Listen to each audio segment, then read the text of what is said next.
പാമ്പ് കടിയേറ്റുള്ള മരണത്തിന് 4 ലക്ഷം രൂപ സംസ്ഥാന ദുരന്ത പ്രതികരണ നിധി സഹായകരമായി നൽകാൻ തീരുമാനം.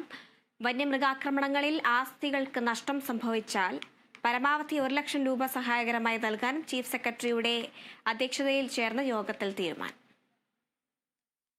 മനുഷ്യ വന്യജീവി സംഘർഷത്തിൽ സംസ്ഥാന ദുരന്ത പ്രതികരണ നിധിയിൽ നിന്ന് സഹായം അനുവദിക്കുന്നതിലെ പുതിയ മാനദണ്ഡങ്ങൾക്ക് ദുരന്ത നിവാരണ അതോറിറ്റിയുടെ എക്സിക്യൂട്ടീവ് കമ്മിറ്റി അന്തിമ രൂപം നൽകി. പാമ്പ് കടിയേറ്റുള്ള മരണം പുതുക്കിയ മാനദണ്ഡ പ്രകാരം ലിസ്റ്റിൽ ഉൾപ്പെടുത്താനും 4 ലക്ഷം രൂപ സംസ്ഥാന ദുരന്ത പ്രതികരണ നിധിയിൽ നിന്ന് നൽകാനും തീരുമാനമായി. വന്യമൃഗ സംഘർഷത്തെ പ്രതിരോധിക്കുന്നതിനിടയിൽ കിണറുകൾ, മതിൽ, വേലികൾ, MSME യൂണിറ്റുകൾ തുടങ്ങിയ ആസ്തികൾക്ക് നാശനഷ്ടം സംഭവിച്ചാൽ പരമാവധി 1 ലക്ഷം രൂപ വരെ SDRF-ൽ നിന്നും അനുവദിക്കാനും തീരുമാനിച്ചു.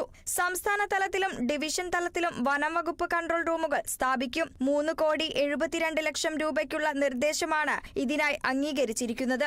സംസ്ഥാന വനം എമർജൻസി ഓപ്പറേഷൻ സെന്റർ, ഡിവിഷണൽ വനം എമർജൻസി ഓപ്പറേഷൻ സെന്റർ എന്നിവയുടെ പ്രവർത്തന ചെലവും അവയുടെ വാർഷിക പരിപാലന ചെലവും വനം വകുപ്പ് തന്നെ വഹിക്കും. മനുഷ്യ മൃഗ സംഘർഷം പരിശോധിക്കുന്നതിനും പ്രതിരോധിക്കുന്നതിനുമായി ഉന്നത ഉദ്യോഗസ്ഥരുടെ സംസ്ഥാനതല സമിതിയും രൂപീകരിച്ചിട്ടുണ്ട്.